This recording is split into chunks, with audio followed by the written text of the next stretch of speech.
जी हाँ दोस्तों, Samsung Galaxy M31s आज लॉन्च हो गया है एंड इस वीडियो में दोस्तों हम डालेंगे उस डिवाइस पे पहली नजर। एंड M31s दोस्तों मैं खुद यूज कर रहा हूँ पिछले 3-4 दिन से, तो आप इसे रिव्यू ना समझे बट एक फर्स्ट इंप्रेशन कि भाई जब इस फोन को मैंने पहली बार यूज किया है, क्या क्या फीचर्स आपको यहाँ पे देखने को मिल सकते हैं, क्या है इसके स्पेसिफिकेशंस और क्या ये एक अपग्रेड है अगर आप इसे M31 से कंपेयर करें तो आइए पता लगाते हैं। शुरू करते हैं टेक की बात गाइडिंग टेक यानी जीटी हिंदी के साथ।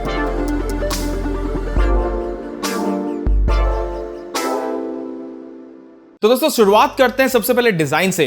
एंड यहां पे जब मैंने डिवाइस को सबसे पहली बार पकड़ा था तो हाँ थोड़ा सा भारी मुझे लगा एंड ये भी लगा कि यार ये थोड़ा सा मतलब एकदम स्लाइटली अगर आप बोले तो पॉइंट फ्यू mm थिक है अगर आप M31 से कंपेयर करें। लेकिन अगर आप M31 का अगर आपको फीडबैक याद होगा, हमने जो फीडबैक दिया था कि जो प्लास्टिक बैक है उस फोन का वो इतना बढ़िया नहीं है और वहां पे सैमसंग थोड़ा कुछ डिजाइन दे सकती थी। तो इस बार दोस्तों सैमसंग ने उस पर्टिकुलर फीडबैक को सुना है एंड अब यहाँ पे आपको ग्लास्टिक फिनिश मिलता है जिसमें आपको ग्लॉसी बैक डिजाइन मिल जाएगा। एंड इस बार भी दोस्तों यहाँ पे आपको 2 कलर मिलते हैं एंड जो ग्रेडियंट डिजाइन है वो आपको यहाँ पे मिल जाएगा। तो of course design wise back panel पे इस बार इन्होंने काम किया है और अगर आप देखें तो आपको फिंगरप्रिंट सेंसर भी अब बैक पैनल पे नहीं मिलता है, वो चला गया है पावर बटन के पास। एंड आई थिंक इस पावर बटन फिंगरप्रिंट सेंसर के कारण इस पर्टिकुलर डिवाइस का जो ओवरऑल थिकनेस है वो शायद थोड़ा सा बढ़ गया। अब मैं अगर वेट की बात करूं तो लगभग 203 ग्राम के आसपास इसका वेट है। वेट डिस्ट्रीब्यूशन बढ़िया है एंड जब मैंने इसको यूज किया तो मुझे इतना ज्यादा प्रॉब्लम आई नहीं। अब दोस्तों यहाँ पे आपको वही क्वाड कैमरा का सेटअप मिल जाता है, वॉल्यूम रॉक के बटन्स हैं एंड आपको 3.5 mm ऑडियो जैक भी मिल जाएगा। टाइप सी का दोस्तों यहाँ पे चार्जिंग पोर्ट है, सेकेंडरी नॉइस कैंसिलेशन माइक्रोफोन है। तो ओवरऑल डिजाइन वाइज यहाँ पे अगर मैं इसे गैलेक्सी M31 से कंपेयर करूं तो ऑफकोर्स थोड़ा सा भारी है, थोड़ा सा थिक है, लेकिन जो बैक पैनल है वो बढ़िया है। अब इस बॉक्स के अंदर दोस्तों आपको कोई TPU जेल केस या कुछ केस या कवरिंग नहीं मिलेगी, तो आपको वो अलग से खरीदना पड़ेगा। अब दोस्तों बात करते हैं डिस्प्ले के बारे में। तो यहाँ पे आपको Infinity O डिस्प्ले मिल जाता है। जी हाँ, वो जो नॉच है अब वो A सीरीज जैसे Samsung Galaxy A51 हो गया वैसा आपको दोस्तों यहाँ पे नॉच मिल जाएगा। बहुत ही छोटा है एंड उसी के साथ साथ आपको सुपर एमोलेड डिस्प्ले मिलता है फुल HD प्लस रेजोल्यूशन में। 6.5 इंच का दोस्तों ये डिस्प्ले है एंड आपको वही Samsung Galaxy M सीरीज में जैसे आपको हर एक डिवाइस में मिलता है, आपको वाइडवाइन L1 का जो सपोर्ट है वो भी मिल जाएगा Netflix, Amazon प्राइम में फुल HD प्लस वीडियो देखने के लिए। तो डिस्प्ले वाइज दोस्तों यहाँ पे वो जो नॉच है वो डिफरेंट है एंड अगर आप इसके पीक ब्राइटनेस के बारे में बात करें तो यहाँ पे आपको 450 निट्स की ब्राइटनेस देखने को मिल जाएगी एंड कॉन्ट्रास्ट रेशियो भी यहाँ पे बहुत ही ज्यादा बढ़िया है। तो अब इस पर्टिकुलर डिस्प्ले के बारे में दोस्तों दो राय है नहीं, हमने अपने पुराने रिव्यूज में भी देख रखा है, तो शायद इसके जो फुल रिव्यू आएगा वहां पे इसके डिस्प्ले में हमें शायद कोई प्रॉब्लम नहीं देखने को मिले। अब अगर इसके बाद दोस्तों कैमरे की तरफ नजर डालें तो यहां पे भी आपको 64 मेगापिक्सल का कैमरा मिलेगा, लेकिन ये जो 64 मेगापिक्सल का कैमरा है वो है सोनी सेंसर के साथ, सोनी IMX582 एंड उसी के साथ साथ आपको जो डिफरेंट कैमरास दिख जाएंगे उसके स्पेसिफिकेशंस आप ऑन स्क्रीन देख सकते हैं। तो अब इस पर्टिकुलर कैमरे से दोस्तों ये कुछ फोटोज हैं हमने खींची हैं, आप इस पर नजर डाल सकते हैं। वैसे कैमरा रिव्यू में ही मैं बताऊंगा, लेकिन फर्स्ट इंप्रेशन में दोस्तों मुझे डायनेमिक रेंज और जो कलर्स हैं वो बढ़िया दिख रहे हैं एंड इस बार 2 नए फीचर दोस्तों मुझे इस फोन के अच्छे लगे। सबसे पहली बात तो जो सिंगल टेक फीचर है एंड ये सबसे पहले S20 में देखा था मैंने, फिर A सीरीज में भी आया था एंड अब दोस्तों ये आपको M सीरीज में भी मिलता है। तो ये क्या करता है कि अगर आप थोड़ा कंफ्यूज हो कि भाई एक पर्टिकुलर सिनेरियो में मैं फोटो खींचूं, क्या फिल्टर लगाऊं या वीडियो बनाऊं या बूमरैंग बनाऊं, तो आप सिंगल शॉट की मदद ले सकते हो।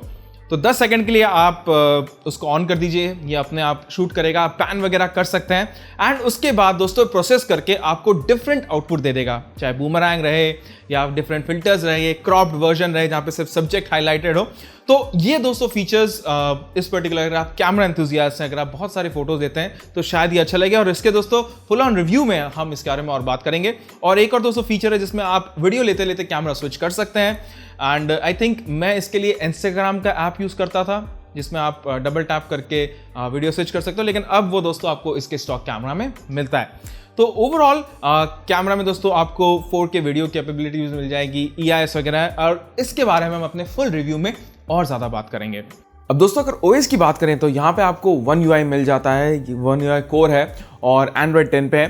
तो जैसा फीचर्स दोस्तों हमने M21 में देख रखे हैं, M31 में देख रखे हैं, वही फीचर्स आपको यहाँ पे भी मिलेंगे। वैसे इसके बारे में दोस्तों हम और ज़्यादा जानकारी लेंगे अपने फुल ऑन रिव्यू में कि आप इस OS से और क्या एक्सपेक्ट कर सकते हैं। अभी दोस्तों बात करते हैं इसके प्रोसेसर के बारे में। तो यहाँ पे आपको 9611 का एक्सिनॉस का प्रोसेसर मिलता है। जी हाँ दोस्तों, ये वही प्रोसेसर है जो बहुत सारे M सीरीज़ में आपको देखने को मिलता है। यही M21 में है, M31 में है। एंड देखते हैं अब इसमें कुछ ऑप्टिमाइजेशन अगर किए हो तो उसके फुल रिव्यू में पता चल जाएगा कि आपको PUBG में कैसी परफॉर्मेंस मिलेगी। लेकिन आप ऑन स्क्रीन देख पा रहे हैं कि आपको क्या क्या ग्राफिक सेटिंग्स अगर आप PUBG खेलते हैं तो आपको मिल जाएगी। इसी के अलावा दोस्तों यहाँ पे आपको LPDDR4X का रैम भी मिलता है। एंड अगर मैं वेरिएंट्स की बात करूँ तो यहाँ पे आपको 6+128 एंड 8+128 GB के जो वेरिएंट है वो देखने को मिल जाएंगे। एंड इसी के साथ दोस्तों आपको 2+1 SIM card and memory card का स्लॉट भी मिलता है, जिससे आप अगर चाहो तो आप एडिशनल जो स्टोरेज है वो लगा सकते हो। तो 6 GB RAM with 128 GB storage and 8 GB RAM with 128 GB storage, ये दोनों ऑप्शंस हैं। और दोस्तों अगर प्राइस पे नजर डालें तो यहाँ पे आपको दो वेरिएंट्स मिल रहे हैं, जैसे मैंने आपको ऑलरेडी बताया। और जो लोअर वेरिएंट है वो है 19,499 रुपए का, और जो हायर वेरिएंट है वो है 21,499 का। और आप इसको 6 अगस्त से अमेजॉन पे खरीद सकते हैं। And we'll try our best कि हमारा जो फुल रिव्यू है उससे पहले आ जाए। अब यहाँ पे दोस्तों जो बैटरी है उसके बारे में बात करते हैं। तो आपको वही 6000 mAh की बैटरी मिलती है। लेकिन हमारे जो रिव्यूज़ थे, जितने भी हमने Samsung Galaxy M सीरीज़ के रिव्यूज़ कर रहे हैं, वहाँ पे मैंने हमेशा बताया है कि 15 वाट की चार्जिंग या 10 वाट की charging isn't enough for this big battery. जी हाँ, अगर बड़ी बैटरी है तो आपको चार्जिंग बढ़िया देनी पड़ेगी। तो चलो इस बार सैमसंग ने 25 वाट का चार्जर दिया है, जहाँ पे आपको 100 मिनट्स में अगर आप चाहे तो बैटरी को फुल्ली चार्ज कर सकते हैं। तो अब ये देखना है कि भाई इस चार्जिंग वगैरह की स्पीड कैसी रहेगी, क्या इसका आउटपुट है।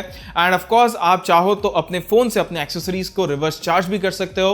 एंड उसकी जो वॉटेज है दोस्तों वो भी हम अपने फुल रिव्यू में आपको बताएंगे, बिकॉज अभी पूरी टेस्टिंग वगैरह चालू है।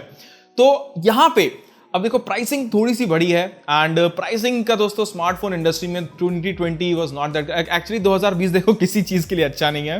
एंड यहाँ पे फोन्स की प्राइसिंग बढ़ रही है। अब ये देखना है कि इस पर्टिकुलर प्राइसिंग में जो नई बैटरी है, जो नया कैमरे का सेंसर है, जो नए फीचर्स हैं और जो यहाँ पे डिज़ाइन है, वो क्या इस पर्टिकुलर प्राइस को जस्टिफाई करेंगी। तो ये दोस्तों हम पता लगाएंगे अपने फुल ऑन रिव्यू में। और आप क्या चाहते हैं कि इस पर्टिकुलर फोन को हम किस किस फोन से कंपेयर करें, जी हाँ दोस्तों, उसके बारे में भी हमें जरूर बताइएगा।